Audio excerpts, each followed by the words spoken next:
મિત્રો કાલે હોદના ઓરો હતું જોઈ રહ્યા હતા મિત્રો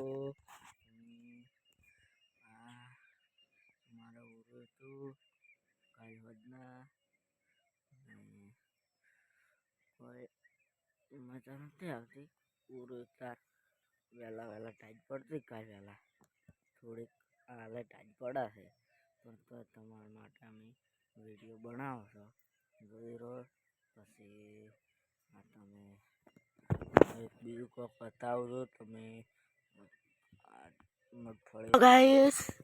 હેલો ગાઈસ આ મગફળી ઊભી છે જોઈ રહ્યો મિત્રો તમે દેખતા હશો મગફળી છે જોઈ રહ્યો મિત્રો પછી હું હેલો ગાઈસ આ મગફળી ઊભી છે જોઈ રહ્યો મિત્રો અને જે બેઠી છે દિવાળી પછી ઉખાડવાની છે દિવાળી પછી ઉખાડીને પછી ભરાવાની છે ભાવ જોવા આવ્યો હોય બધું તમે કહો અને જય હિન્દ જય ભારત।